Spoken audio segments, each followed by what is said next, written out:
Hello दोस्तों, कैसे हैं आप सभी। आशा करती हूँ आप सभी स्वस्थ होंगे। आप सभी का मैं अपने चैनल हिंदी क्लासेस में स्वागत करती हूँ। तो आज से हम अपने हिंदी साहित्य का इतिहास स्टार्ट कर रहे हैं और इसमें अपना इतिहास दर्शन जो है इसके अंतर्गत हमारा इतिहास लेखन पद्धति है। तो इतिहास लेखन पद्धति से हम अपनी क्लास की शुरुआत करते हैं। तो देखो भाई, जो इतिहास लेखन है उसको हम किस किस पद्धति में लिख सकते हैं। एक साहित्य इतिहासकार के इतिहास के रूप में, एक कालखंड विशेष के रूप में, एक संपादन के रूप में, एक विधागत इतिहास लेखन, एक प्रवृत्ति इतिहास लेखन के रूप में, एक तुलनात्मक इतिहास लेखन के रूप में। सबसे पहले जो हमारे इतिहास लेखन का प्रयास किया था वो किसने किया था? वो किया था भाई गारसा दे तासी ने। ठीक है। और किस पद्धति में किया था? वर्णानुक्रम पद्धति में किया था। और इनका जो इतिहास था उसका क्या नाम था? इस्तवार देला लितरियतु इंदु ये हिंदुस्तानी। ठीक है। ये किसके इतिहास का नाम है? गारसा द तासी का। और इन्होंने ये इतिहास किस भाषा में लिखा? फ्रेंच भाषा में लिखा था। और जो हमारा इतिहास है इस्तवार दला लितरेतु ए इंदु ये हिंदुस्तानी का अनुवाद किसने किया था? लक्ष्मी सागर वारसने जी ने किया था। और किस नाम से किया था? इंदुई साहित्य का इतिहास। ठीक है। और पहला भाग इसका कब आया था? 1839 में। दूसरा 1847 में। दूसरा संस्करण कब आया था? 1871 में। ठीक है। दूसरे जो हमारे लेखक है वो है शिव सिंह सेंगर। ठीक है। इन्होंने कौन सा इतिहास लिखा? शिव सिंह सरोज। इसको क्या कहते हैं? कविवृत्त संग्रह। शिव सिंह सरोज का प्रकाशन 1883 में हुआ। कब हुआ भाई? 1883 में।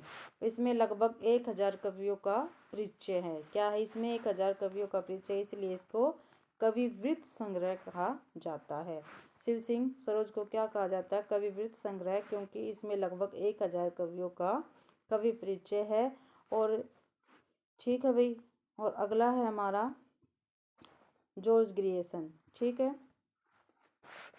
ठीक है, जॉर्ज ग्रियर्सन। इनके इतिहास का क्या नाम है? The modern vernacular literature of Hindustan. इसका प्रकाशन कब हुआ? 1888 में। और ये किस भाषा में था? ये था अंग्रेजी भाषा में। और इसको क्या कहते हैं? वृत्त संग्रह कहा जाता है। और इसका अनुवाद किसने किया था? जो हमारा the modern vernacular literature of Hindustan है, इसका अनुवाद किशोरी लाल गुप्त जी ने किया। और किस नाम से किया? हिंदी साहित्य का प्रथम इतिहास नाम से किया था। ठीक है। जो मैं आपको एक सभी कवि करवा रही हूँ, जो हमारे लेखक है हिंदी साहित्य के, मैं वो क्रमबद्ध करवा रही हूँ। तो प्लीज़ आप इसको क्रमबद्ध ही याद करना। और जो वर्नाकुलर लिटरेचर ऑफ हिंदुस्तान है, इसी में पहली बार काल विभाजन हुआ है। क्या हुआ भाई? काल विभाजन। सीधा सीधा पूछ सकते हैं भाई कौन सा ऐसा इतिहास है जिसमें पहली बार काल विभाजन हुआ है? तो कौन सा है? The modern vernacular literature of Hindustan. ठीक है। चौथे कवि है हमारे मिस्र बंधु। ठीक है। मिस्र बंधु, इन्होंने कौन सा लिखा? मिस्र बंधु विनोद। ठीक है। इसमें 4591 कवियों का वर्ण है। कितना है? 4591 कवियों का वर्ण मिलता है। किसे मिलता है? मिस्र बंधु विनोद में। ठीक है। जो मिस्र बंधु है, ठीक है, इनको क्या कहा जाता है? मिस्र बंधु सखा भी कहा जाता है। और इनके नाम है श्याम मिश्र, गणेश मिश्र और शुक्र मिश्र। इन नामों को आप अच्छी प्रकार से याद कर लेना। ठीक है भाई, क्योंकि इसमें पूछ लिया जाता है भाई इसमें से कौन से मिस्र बंधु नहीं हैं। ठीक है। जिन्होंने मिस्र बंधु विनोद नहीं लिखा, तो श्याम मिश्र दे देंगे, गणेश मिश्र दे देंगे, सुख मिश्र दे देंगे और केसर मिश्र दे देंगे। ठीक है। इसमें लगभग 5000 कवियों का वर्ण है। ठीक है। देख लो, टोटल तो कितना? 4591 कवियों का, और लगभग माना जाएगा 5000। आपसे सीधा सीधा क्वेश्चन पेपरों में पूछा जाता है जो मिस्र बंधु विनोद है उसमें लगभग कितने कवियों का वर्ण है? तो कितने कवियों का है? 5000 कवियों का। और इसका पहला, दूसरा, तीसरा भाग 1913 में आया और इसका चौथा भाग 1934 में आया। अगला है, ये हमारा मोस्ट इम्पोर्टेंट साहित्य है। ठीक है। रामचंद्र शुक्ल जी का। ठीक है। आचार्य रामचंद्र शुक्ल ने कौन सा लिखा? हिंदी साहित्य का इतिहास। और किस सन में लिखा? 1929 में। इसका पुराना नाम क्या था? हिंदी साहित्य का विकास। जो हिंदी साहित्य का इतिहास है उसका पुराना नाम क्या था भाई? हिंदी साहित्य का विकास। ठीक है। और इसकी जो भूमिका है वो कहाँ से प्रकाशित हुई? तो नागरी प्रचारणी सभा से हुई। और किस नाम से हुई? हिंदी शब्द सागर की भूमिका के नाम से प्रकाशित हुई थी। ये सबसे पहले नागरी प्रचारणी है वहाँ से प्रकाशित हुई। और किस नाम से हुई थी? हिंदी शब्द सागर की भूमिका। ठीक है। उसके बाद इसका नाम पड़ा हिंदी साहित्य का विकास। उसके बाद इसका नाम पड़ा हिंदी साहित्य का इतिहास। ठीक है। पहले शुक्ल जी ने हिंदी शब्द सागर की भूमिका लिखी थी। ठीक है, जो नागरी प्रचारणी में प्रकाशित हुई। उसके बाद फिर नागरी प्रचारणी सभा ने देखा ये तो बहुत बढ़िया है, इसको साहित्य रूप दे दिया, हिंदी साहित्य का विकास। फिर इसका नाम पड़ा हिंदी साहित्य का इतिहास। और आज भी हम बाजार में मार्केट में कहीं जाते हैं तो हमें शुक्ल जी की पुस्तक मिलती है हिंदी साहित्य का इतिहास। ना इस नाम से मिलती है ना इस नाम से मिलती है। किस नाम से मिलती है? हिंदी साहित्य का इतिहास। ठीक है। और शुक्ल जी ने इन तीन कवि, ये जो तीन हैं जो हमारे पास कवि वृत्त संग्रह तीन थे, गिरीशन जी का, मिश्र बंधु की पुस्तक थी और शिव सिंह सरोज की थी।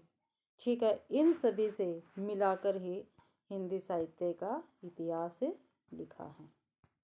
आगे है हमारा हजारी प्रसाद द्विवेदी जी। ठीक है। ये 6 नंबर के कवि हैं हमारे। बात करवा दी पीछे, छटाई हुई है। तो इनकी इनकी साहित्य इतिहास था उनका नाम क्या था? हिंदी साहित्य की भूमिका, हिंदी साहित्य का उद्भव और विकास, हिंदी साहित्य का आदिकाल। ये 6 तो आपके ये हो गए। और भी है भाई जो जिन्होंने हिंदी साहित्य लिखा है और किस किस नाम से लिखा है, चलो इनको देखते हैं। पहला है हिंदी साहित्य का वैज्ञानिक इतिहास। भी काफ़ी बार पेपरों में आ चुका है भाई। हिंदी साहित्य का वैज्ञानिक इतिहास किसने लिखा है? गणपति चंद्र गुप्त जी ने लिखा है। और हिंदी साहित्य का विवेचनात्मक इतिहास किसने लिखा है? सूर्यकांत शास्त्री जी ने लिखा है। और ये तो बहुत ही ज़्यादा मोस्ट इम्पोर्टेंट है, हिंदी साहित्य का आलोचनात्मक इतिहास किसने लिखा है? राम कुमार वर्मा जी ने। और हिंदी साहित्य का वैज्ञानिक इतिहास, हिंदी साहित्य का 20वीं शताब्दी का इतिहास किसने लिखा? नंदुलारे वाजपेयी जी ने। और ये भी काफ़ी बार पेपरों में आ चुका है। संवेदना और विकास, हिंदी साहित्य का संवेदना और विकास किसने लिखा है? रामस्वरूप चतुर्वेदी जी ने लिखा है। हिंदी साहित्य का अतीत 2 भाग, विश्वनाथ प्रसाद मिश्र जी ने लिखा। पहला भाग भी इन्होंने लिखा भाई। ठीक है। हिंदी साहित्य का आधा इतिहास किसने लिखा है? सुमन राजे ने। हिंदी साहित्य का सरल इतिहास विश्वनाथ त्रिपाठी जी ने लिखा है।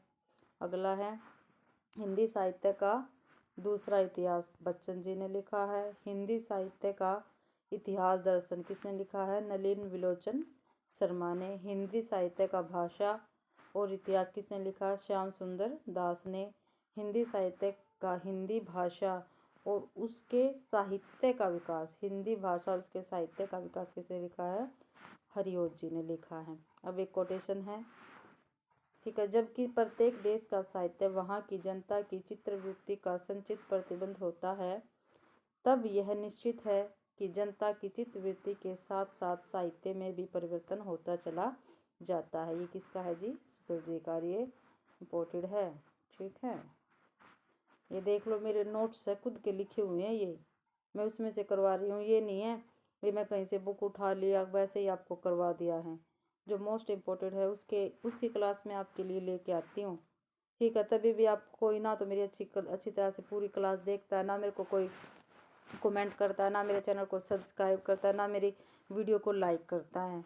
तो मैं आपसे यही आशा करती हूँ कि आप सभी मेरी वीडियो को लाइक करें, कमेंट करें, मेरे चैनल को सब्सक्राइब करें और मेरे वीडियो के ज़्यादा से ज़्यादा शेयर करें। ठीक है। मेरी वीडियो देखने के लिए आप सभी का